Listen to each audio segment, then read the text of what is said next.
مولاي صل وسلم دائما ابدا على حبيبك بسم الله الرحمن الرحيم. السلام عليكم ورحمة الله وبركاته. الحمد لله رب العالمين وبه نستعين على أمور الدنيا والدين والصلاة والسلام على أشرف الأنبياء والمرسلين سيدنا ومولانا محمد وعلى آله وأصحابه أجمعين. أما بعد. Jamaah salat subuh yang dirahmati Allah Subhanahu wa taala. Alhamdulillah rabbil alamin. Pada subuh Jumat pagi ini Allah masih berikan kita kesehatan, Allah masih berikan kita kesempatan sehingga kita dapat hadir kembali dalam majelis ilmu ini.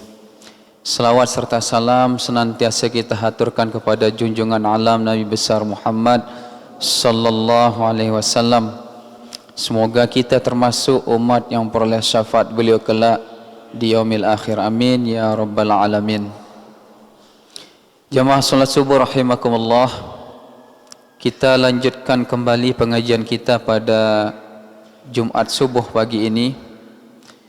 Masih kita membicarakan tentang tanda-tanda orang yang baik menurut Nabi besar Muhammad sallallahu alaihi wasallam. Bismillahirrahmanirrahim. Walil alimi salasu alamatin. Dan bagi orang alim atau tanda bagi orang alim itu salasu alamatin. Ada 3 tandanya. Yang pertama disebutkan oleh Nabi, tanda orang alim itu sidqul kalami, benar ucapannya atau jujur apa yang keluar dari lisannya. Yang kedua, wajtinabul harami. Tanda orang alim itu adalah menjauhi segala perkara-perkara yang haram atau perkara-perkara yang dilarang dalam agama. Yang ketiga adalah wattawadu, yaitu tawadu, rendah diri atau merasa diri tidak memiliki apa-apa. Nah, ini 3 tanda orang alim. Yang pertama, sidqul kalami. Orang alim itu harus benar ucapannya. Jadi kita dianjurkan oleh Allah Subhanahu wa taala di dalam Al-Qur'annya disebutkan, ya ayyuhallazina amanu taqullaha wa kunu ma'as shadiqin. Wahai orang-orang yang beriman, bertakwalah kepada Allah, kemudian dan bersamalah kalian dengan siapa? Yaitu orang-orang yang as-shadiqin, yaitu orang-orang yang jujur. Nah, ayat ini maknanya kita dianjurkan untuk senantiasa berkumpul dengan orang-orang yang jujur, berkumpul dengan orang-orang yang ucapannya itu benar. Tapi sebaliknya dari ayat ini kita dianjurkan oleh Allah untuk menjauhi orang-orang yang memiliki sifat-sifat munafik. Bahkan di dalam hadis Rasulullah sallallahu alaihi wasallam bersabda, alaikum bisidqi, wajib atas kalian bisidqi, memiliki namanya sifat kejujuran. Fa inna sidqa yahdi ilal birri, karena sesungguhnya orang yang memiliki sifat jujur itu akan membawa ia kepada kebaikan. Wa innal birra yahdi ilal jannah, dan sesungguhnya kebaikan itu akan membawa kita ke dalam surga Allah. Nah, ini yang pertama. Jadi tanda orang alim itu adalah sidqul kalam. Jadi makna jujur ini banyak sekali. Ulama membagi dia menjadi 4. Yang pertama, sidqum fil qalbi, jujur dalam hati, yang mana setiap niat yang dia lakukan itu hanya semata-mata mencari keridhaan Allah Subhanahu wa taala. Itu makna sidqum fil qalbi, bukan untuk dilihat, bukan untuk dipertontonkan di hadapan manusia. Yang kedua, sidqum fil hadis, jujur dalam ucapan. Nah, inilah yang sering kita lakukan sekarang ini. Orang jujur dalam ucapan di akhir zaman ini sangat jarang sekali. Makanya Nabi menyebutkan alaikum bisidqi, wajib atas kalian itu bersifat jujur. Manusia akhir zaman ini lebih condong lisannya kepada kebohongan-kebohongan. Nah, ini namanya sidqum fil hadis. Kemudian yang ketiga, sidqum fil amal, jujur dalam melakukan perbuatan. Makna jujur dalam melakukan perbuatan ini hanya semata-mata mencari keridhaan dari Allah, menjauhi sifat riya, menjauhi sifat takabur, menjauhi sifat ingin dipuji oleh manusia. Dan yang keempat, yang terakhir, as-sidqu fil wa'di, yaitu jujur dalam janji kita, baik janji kepada Allah maupun janji kepada manusia. Nah, ini 4 macam jujur yang harus kita miliki dalam hidup kita. Yang pertama, sidqum fil qalbi. Yang kedua, sidqum fil hadis. Yang ketiga, sidqum fil amal. Dan yang keempat, sidqum fil wa'di, jujur dalam hati atau niat, jujur dalam ucapan, jujur dalam perbuatan, dan yang terakhir adalah jujur dalam menepati janji kita kepada Allah maupun kepada manusia. Yang kedua, tanda orang yang alim itu wajtinabul haram, menjauhi perkara-perkara yang haram. Orang alim adalah orang yang diberikan kefahaman tentang agama oleh Allah Subhanahu wa ta'ala, yang mana dengan ilmu agama yang ia miliki ini dapat membimbing dia untuk menjauhi perkara-perkara yang haram. Akan tetapi sebaliknya, jikalau orang alim itu memiliki ilmu, paham tentang agama, tapi melanggar segala perintah-perintah Allah, nah, ini Nabi mengancamnya. Disebutkan dalam sebuah hadis yang artinya kelak pada hari kiamat akan dihadirkan seseorang yang kemudian dia dilempar ke dalam neraka. Isi perutnya itu keluar dan terurai hingga dia berputar-putar bagaikan seorang keledai. Kemudian maka penduduk neraka itu berkumpul mengelilingi orang yang berputar-putar seperti keledai itu seraya berkata, bukankah kamu dahulu orang yang merintahkan kami berbuat amar ma'ruf nahi mungkar? Orang itu berkata, aku memang merintahkan kalian berbuat amar ma'ruf nahi mungkar, akan tetapi aku sendiri tidak melaksanakannya dan melarang kalian berbuat amar ma'ruf nahi mungkar, namun malah aku yang mengerjakannya. Nah, ini perumpamaan orang alim yang paham tentang agama tapi dia senang berbuat kemungkaran. Jadi kelak orang-orang alim yang seperti ini di neraka itu isi perutnya itu terurai, arti terurai keluar. Maka penduduk neraka itu berkata, bukankah kamu yang mengajarkan kami dulu waktu di dunia tentang amar ma'ruf nahi mungkar, tentang halal dan haram, tentang mana yang baik, mana yang buruk? Kenapa justru engkau bersama kami di dalam neraka? Nah, kemudian orang alim itu berkata, apa yang telah aku ucapkan, apa yang aku telah sampaikan dulu di waktu dunia itu aku tidak kerjakan, semata-mata aku ucapkan. Nah, inilah bahayanya jikalau orang alim paham tentang ilmunya tapi senang melakukan kemungkaran. Dan yang terakhir, tanda orang alim itu wattawadu'u, yaitu tawadu, merasa diri rendah dibandingkan dengan orang-orang yang lain. Imam Asy-Syafi'i berkata, jikalau engkau menemui orang, kemudian orang itu berkata, ana alimun, aku ini orang alim dan mengetahui segala perkara-perkara tentang urusan agama. Apa kata Imam Asy-Syafi'i? Bahwa jahilun. Maka orang alim yang mengatakan dirinya itu mengetahui bahwa jahilun, maka sungguhnya itu dia adalah orang yang bodoh. Karena tanda orang alim itu tawadhu, merasa diri rendah dengan apa-apa yang dia miliki, bukan malah merasa diri sombong, merasa diri di atas angin dengan apa-apa yang dia miliki. Nah, ini yang pertama, 3 tanda orang alim. Yang pertama, jujur dalam ucapan. Yang kedua, menjauhi perkara-perkara yang haram. Dan yang ketiga adalah memiliki sifat tawadhu.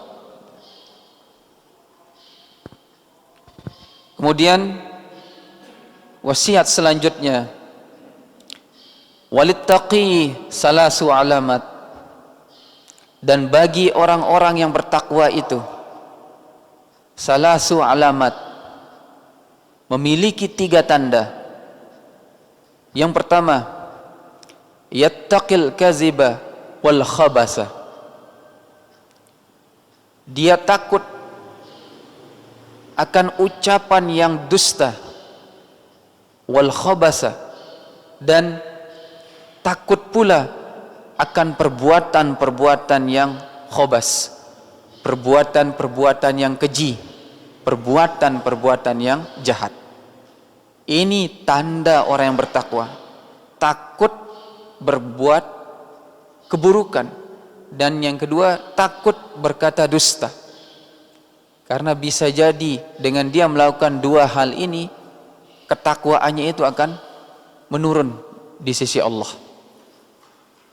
Yang kedua, tanda orang-orang yang bertakwa itu wajalisus syarri, takut duduk dengan orang-orang yang memiliki akhlak yang buruk atau perangai yang buruk. Ini tanda orang yang bertakwa. Jadi alangkah lebih baiknya kita menghindari majelis-majelis atau tempat-tempat berkumpul yang mana tempat berkumpul itu tidak memberikan kita manfaat, tidak menambah ilmu kita, bahkan tidak menambah kedekatan kita kepada Allah.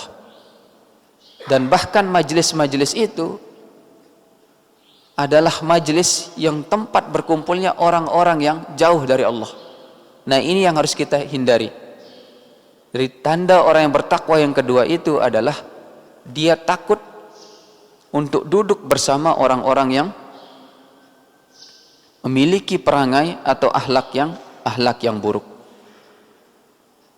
Nabi menyebutkan dalam hadisnya,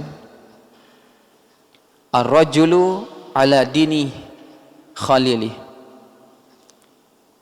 Bermula seseorang itu tergantung tentang bagaimana agama temannya. Falyanzur ahadukum mayyukhalil, maka perhatikanlah salah seorang di antara kalian, artinya perhatikanlah teman-teman kalian, perhatikanlah orang-orang dekat kalian yang pantas kalian jadikan sebagai teman. Jikalau kita berteman dengan orang yang menjual minyak wangi, maka kita akan mendapati baunya minyak wangi itu. Jikalau kita berteman dengan seorang pandai besi, maka rasa panas dari api itu akan kita dapati. Begitu juga jikalau kita berteman dengan orang-orang yang baik, maka keberkahan orang yang baik itu kita akan dapati. Sebaliknya, jikalau kita berteman dengan orang-orang yang memiliki perangai yang buruk atau akhlak yang buruk, maka kita pun akan ikut dalam orang itu.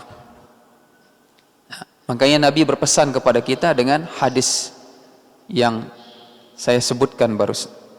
Jadi perhatikanlah orang-orang yang berada di sekeliling kalian untuk kalian menjadikan sebagai teman.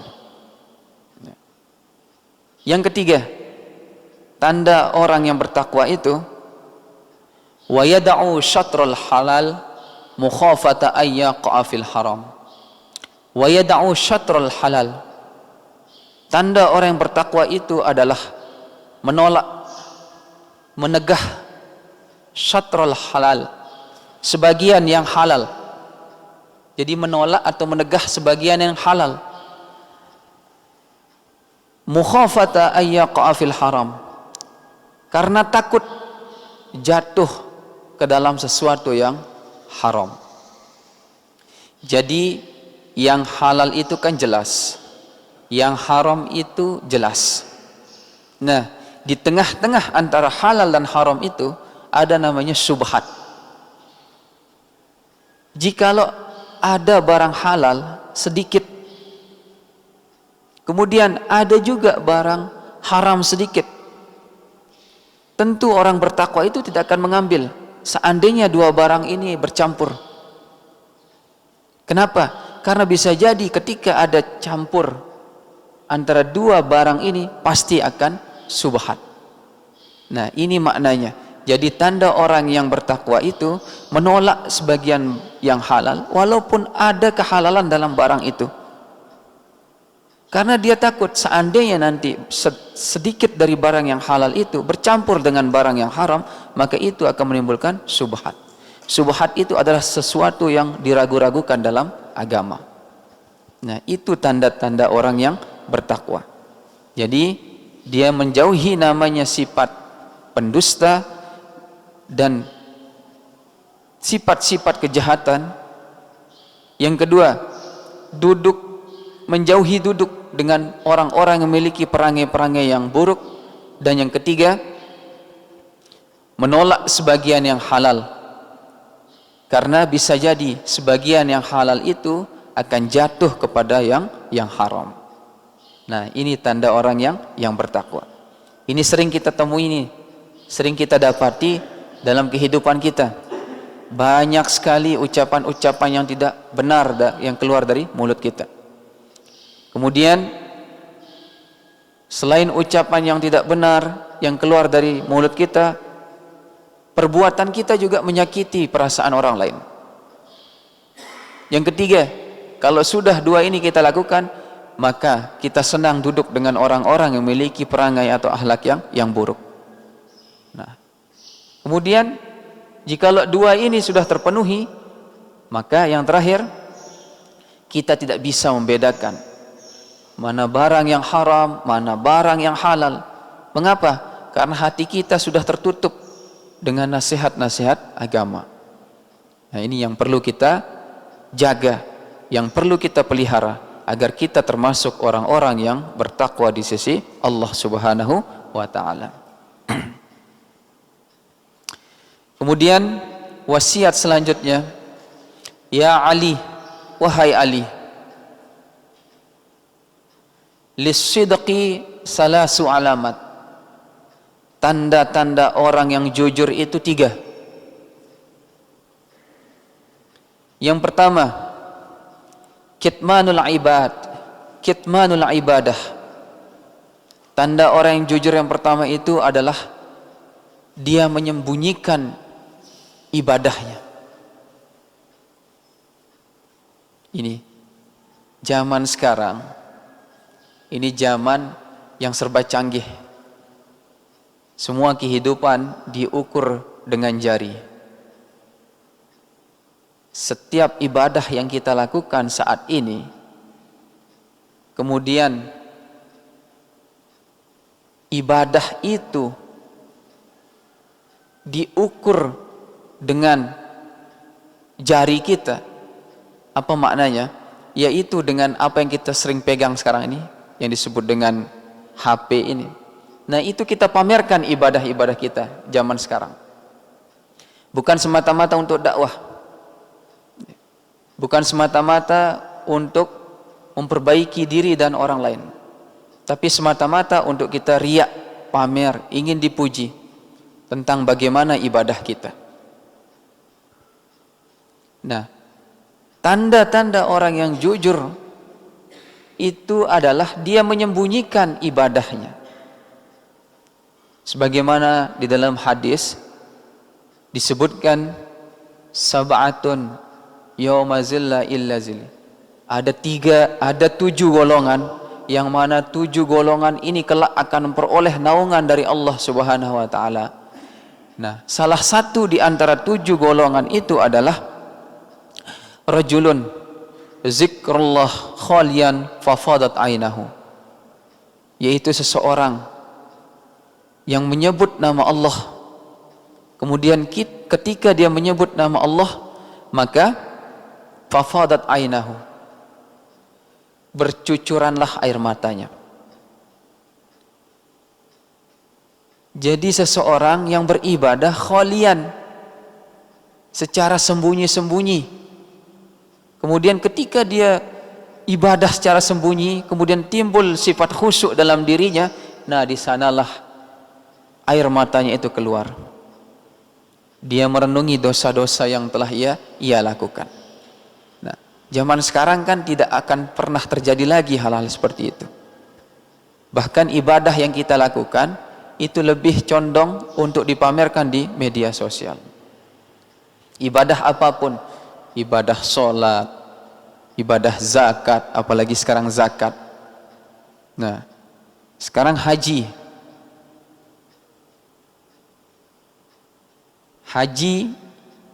yang tengah dilakukan oleh umat Islam saat ini, banyak kita lihat di media-media sosial ini, itu banyak jemaah itu memposting, menunjukkan cara-cara dia beribadah ketika berada di tanah suci Mekah, baik ketika tawaf, kemudian ketika berada di tempat-tempat mengambil miqat atau tempat-tempat bersejarah yang ada di kota Mekah. Nah, jikalau hati kita tidak dibenarkan tentang ibadah seperti itu, maka itu bisa riak timbul. Nah, ini pentingnya namanya kita menjaga atau menyembunyikan ibadah kita. Hanya kita dan Allah saja yang mengetahuinya. Yang kedua, tanda orang yang jujur itu wa kitmanus sadaqah, yaitu menyembunyikan sedekahnya. Tangan kanan memberi, tapi tangan kiri tidak mengetahui. Nah, hanya kita dan Allah saja yang mengetahui, sedangkan orang lain tidak perlu mengetahui. Nah, ini maknanya menyembunyikan sedekah. Dan yang terakhir, tanda orang yang jujur itu wa kitmanul maksiat, menyembunyikan maksiat, menyembunyikan perilaku buruk yang telah ia lakukan di atas dunia ini. Akhir zaman ini orang itu senang, orang itu gembira jikalau maksiat yang ia lakukan kemudian dia ceritakan kepada orang lain. Nah, ini yang bahaya ini. Padahal Allah telah menutup aib-aib kita ketika kita melakukan maksiat di pagi hari, kemudian Allah tutup maksiat kita atau keburukan-keburukan kita pada malam hari. Tapi manusia tidak. Ketika dia melakukan maksiat di pagi hari, justru malam harinya dia bercerita dengan rasa gembira atas maksiat yang dia lakukan. Nah, ini bahayanya kita. Jangan sampai segala dosa yang telah kita lakukan kita ceritakan, dan itu menjadi sebuah kebanggaan bagi kita. Nah, inilah 3 tanda bagi orang yang jujur menurut wasiat Nabi kepada Sayyidina Ali. Nah, kemudian, ya Ali, wahai Ali, walil abidi, tanda-tanda orang yang abid, artinya tanda-tanda orang yang ahli ibadah itu salasu alamatin, yaitu 3 tandanya. Tanda-tanda orang ahli ibadah itu 3. Yang pertama, yumqitu nafsahu, dia membenci nafsahu, dirinya sendiri.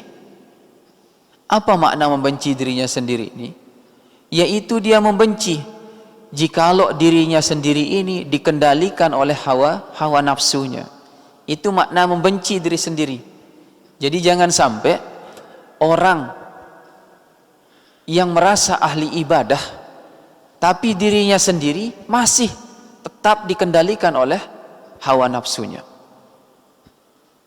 Ingat, akal selalu di atas nafsu, bukan nafsu di atas akal. Jadi tanda orang yang abid itu atau orang ahli ibadah, setiap apa yang ia lakukan itu harus disertai dengan akal yang sehat, bukan dengan nafsu syahwat. Ini tanda orang yang abid atau orang yang ahli ibadah yang pertama. Selanjutnya yang kedua, tanda orang yang ahli ibadah itu wa yuhasibuha, dia menghisap dirinya.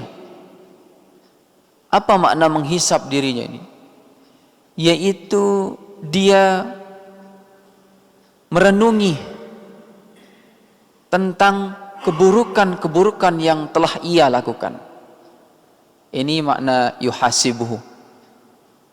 Jadi orang yang ahli ibadah itu dia merenungi, memikirkan tentang perjalanan hidupnya ini. Sudah sejauh mana ibadah yang ia lakukan kepada Allah, sudah sebanyak apa maksiat yang telah ia lakukan kepada Allah. Jadi dia hisap dirinya, artinya dia menghitung-hitung setiap umur yang telah ia lewati, mana lebih banyak dia lakukan untuk beribadah kepada Allah atau bermaksiat kepada Allah. Ini makna wa yuhasibuha. Dan yang ketiga, wa yutilul qiyam baina yadayillahi ta'ala. Tanda orang yang abid atau ahli ibadah itu wa yutilul qiyam, memanjangkan perdiriannya. Apa makna memanjangkan perdiriannya itu? Memanjangkan solatnya. Baina yadayillahi ta'ala, yang mana dia memanjangkan solatnya ini semata-mata tujuannya untuk mengharap ridha Allah subhanahu wa ta'ala. Nah ini maknanya. Jadi orang yang abid itu senang beribadah berlama-lama, tapi ibadah jikalau dia melakukan secara sendiri, bukan secara jamaah. Al-Fatihah dalam solat itu jikalau kita renungi artinya luar biasa. Karena Al-Fatihah itu kita saling mengkhitob dengan Allah subhanahu wa ta'ala. Ketika kita memulai ucapan Al-Fatihah itu dengan ucapan Alhamdulillahi Rabbil Alamin, kemudian Allah menjawab. Apa jawaban Allah kepada kita ketika kita berdiri mengucapkan Alhamdulillah Rabbil Alamin? Allah menjawab, Hamidani Abdi. Jadi ketika kita mengucapkan Alhamdulillahi Rabbil Alamin, segala puji bagi Allah Rabbil Alamin, Tuhan semesta alam atau Tuhan yang menciptakan alam semesta ini, Allah menjawab Al-Fatihah kita dengan ucapan apa? Hamidani Abdi, hambaku memujiku. Kemudian Ar-Rahmanir Rahim, kita mengucapkan Ar-Rahmanir Rahim, Allah menjawab kita. Apa jawaban Allah ketika kita mengucapkan Ar-Rahman Ar-Rahim? Asna alayya abdi, memuji atasku hamba-hambaku. Kemudian Maliki Yaumiddin, ini jikalau kita merenungi artinya, kemudian kita berlama-lama berdiri dalam solat. Maliki Yaumiddin, Allah menjawab kita dengan ucapan Majjadani Abdi, hamba-hambaku mengagungkan aku. Iyyaka na'budu wa iyyaka nasta'in, Haza baini wa baina abdi. Ini jawaban Allah. Haza baini wa baina abdi. Iyyaka na'budu wa iyyaka nasta'in. Hanya kepada Engkau na'budu, kami menyembah. Wa iyyaka nasta'in, dan hanya kepada Engkau kami mohon pertolongan. Apa jawaban Allah ketika kita mengucapkan kalimat itu? Haza baini wa baina abdi. Bermula ini adalah posisi yang paling dekat antara aku dan antara hambaku. Nah, kemudian wali abdi masalah katanya, dan bagi hambaku masalah apa saja yang ia minta. Karena di sana kan kita nasta'in, ucapan nasta'in itu kan pertolongan. Kemudian Allah menjawab kita wali abdi masalah, dan bagi hambaku apa saja yang ia minta. Dan terakhir, ihdinas siratal mustaqim siratal ladzina an'amta alaihim ghairil maghdubi alaihim waladdallin, amin. Apa kata Allah ketika kita mengucapkan itu? Haza li abdi wa li abdi masalah. Ini ucapan ini untuk hambaku, dan untuk hambaku apa saja yang ia minta. Nah, ini maksudnya kita khitab menghitab. Ya. Makna khitab menghitab itu kita mengucapkan kalimat Al-Fatihah, Allah menjawab kalimat Al-Fatihah. Nah, ini ada dalam hadis. Makanya disebutkan dalam hadis itu, qasamtu sholata baini wa baina abdi nisfain. Aku membagi solatku menjadi dua. Makna solat itu aku membagi Al-Fatihahku menjadi dua, yaitu satu ucapan yang kita ucapkan, satu ucapan yang kita ucapkan itu dijawab oleh Allah melalui Al-Fatihah kita. Nah, ini jikalau kita merenungi makna solat atau makna bacaan Al-Fatihah kita ketika kita berdiri solat. Makanya Nabi menyebutkan di dalam wasiat ini, tanda orang yang abid itu adalah dia memanjangkan perdiriannya semata-mata untuk mencari keridhaan dari Allah. Ini tanda-tanda orang yang abid. Yang pertama, dia membenci dirinya sendiri. Makna membenci itu membenci dirinya jikalau hawa nafsunya di atas akalnya. Yang kedua, menghisap dirinya, memperhitungkan dirinya sejauh mana telah melakukan kebaikan, begitu juga sebanyak apa dosa yang telah dia lakukan. Dan yang ketiga, memanjangkan perdirian untuk dia melakukan solat semata-mata untuk mencari keridhaan dari Allah Subhanahu wa taala. Kemudian wasiat yang selanjutnya, walis sholihi salasu alamat. Tanda-tanda orang yang soleh. Jadi ini banyak sekali tanda-tanda yang disebutkan oleh Nabi melalui wasiatnya. Tanda-tanda orang yang soleh itu, kata Nabi, yuslihu bainallah wa bainahu bil amali as-solihi. Yuslihu bainallah, tanda-tanda orang soleh itu, yuslihu bainallah, dia memperbaiki hubungannya dengan Allah. Wa bainahu, dia memperbaiki hubungan dengan Allah dan hubungan dengannya bil amali, dengan bil amalis soleh, dengan melakukan amal soleh. Jadi tanda orang yang soleh itu, yang pertama, yuslihu bainallah, dia memperbaiki hubungannya dengan Allah. Artinya hablum minallahnya. Kemudian wa bainahu, dan antara dia, artinya antara manusia, bil amalis soleh, dengan melakukan amal soleh. Ya, ini disebut dengan hablum minan nas. Ini tanda orang soleh. Selain baik hubungannya dengan Allah, baik juga hubungannya dengan manusia. Yang kedua, tanda orang soleh itu, wa yuslihu dinahu, dia memperbaiki juga agamanya. Arti memperbaiki ini menghidupkan agamanya dengan amal-amal soleh. Ya, seperti kita sholat, ini kita menjaga agama kita. Kita puasa, kita zakat, kita mengaji. Ini semua kita memperbaiki agama kita. Makna memperbaiki itu adalah menghidupkan agama kita melalui amal-amal soleh. Dan yang ketiga, wa yarda linnas ma yarda li nafsih.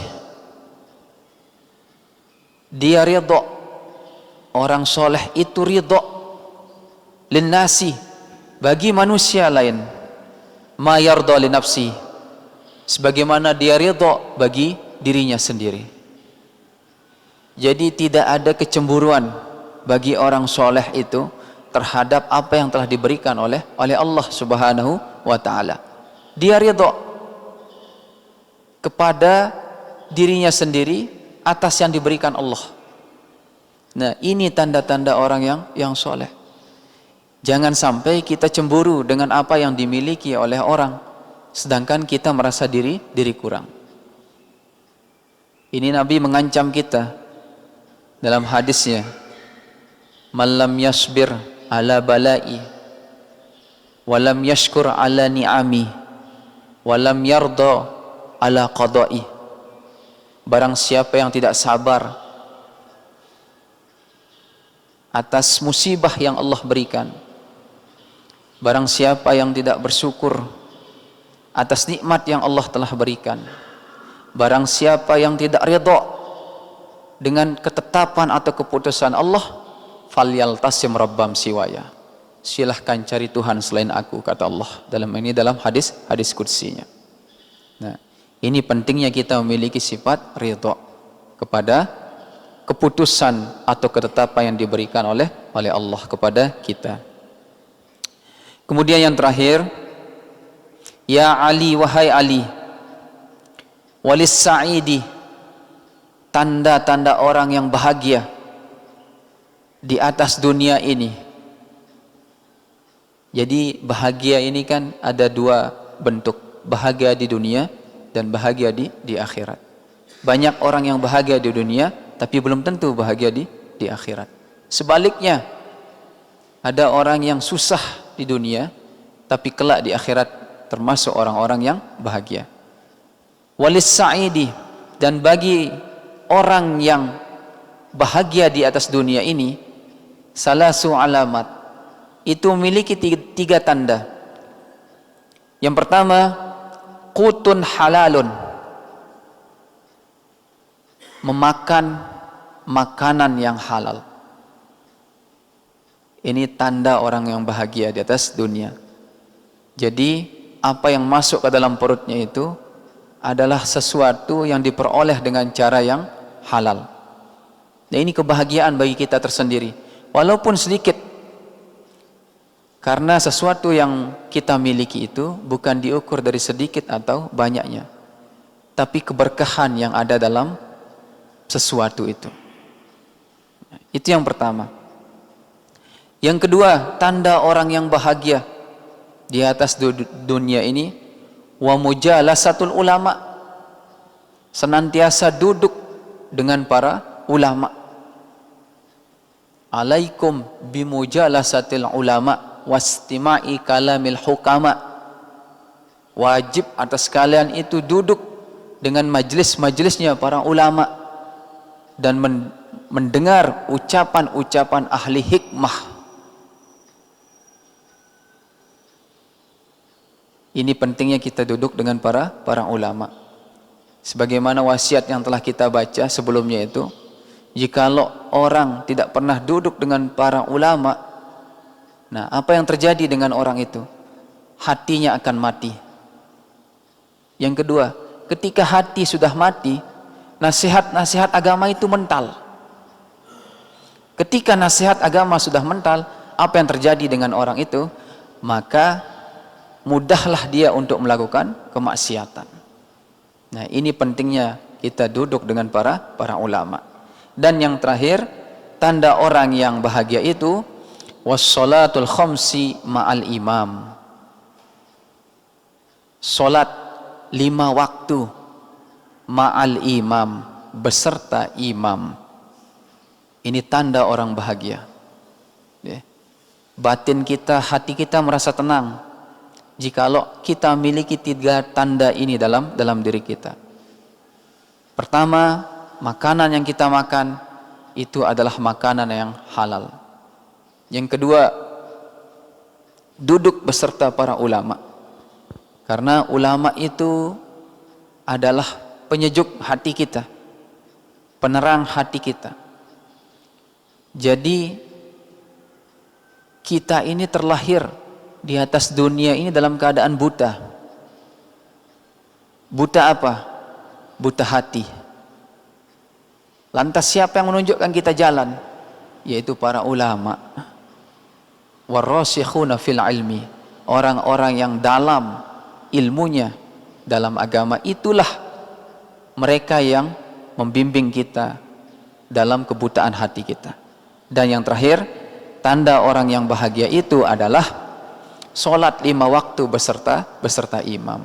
Nah ini jangan sekali-kali kita tinggalkan namanya sholat 5 waktu. Sebagaimana hadis yang telah kita bahas Jumat yang lalu itu, sholat itu kelak akan datang kepada kita dalam bentuk cahaya, dalam bentuk petunjuk, dan menyelamatkan kita dari api neraka bagi orang yang memelihara sholat. Tapi sebaliknya, bagi orang yang tidak pernah memelihara sholat, sholat itu tidak akan pernah datang dalam bentuk cahaya, dalam bentuk petunjuk. Dan orang-orang yang sering melalaikan sholat kelak akan dikumpulkan bersama Qarun, Fir'aun, Hamam, dan Ubay bin Khalaf. Nah ini pentingnya namanya kita menjaga sholat kita, yaitu sholat 5 waktu. Nah inilah yang dapat kami sampaikan pada pertemuan kita Jumat subuh kali ini. Semoga bermanfaat bagi kita semua, dan semoga kita termasuk orang-orang yang memiliki tanda-tanda yang telah diwasiatkan oleh Nabi kepada Sayyidina Ali bin Abi Thalib. InsyaAllah akan kita lanjutkan pada Jumat yang akan datang. Wallahu subhanahu wa ta'ala a'lam. Bismillahirrahmanirrahim. Alhamdulillah rabbil alamin. Allahumma salli ala sayyidina Muhammadin nabiyil ummiyil habibil alil qadiril azim lijahi wa ala alihi wa sahbihi wasallim. Allahumma amnun alaina bisafa'il ma'rifah wa hab lana tasihal muamalah fima bainana wa bainaka ala sunnah warzuqna sidqa tawakkuli alaika wa husnul zanni bika wa amnun alaina bikulli ma yuqarribuna ilaik makrunan federan birahmatika ya arhamar rahimin. Allahumma inna na'udzubika min ilmin la yanfa' wa min qalbin la yakhsha' min nafsin la tashba' wa min da'watin la yustajabu lah. Rabbana atina fid dunya hasanatan fil akhirati hasanatan wa qina azabannar. Subhana rabbika rabbil izzati amma yasifun wa salamun alal mursalin walhamdulillahi rabbil alamin. Wassalamu alaikum warahmatullahi wabarakatuh.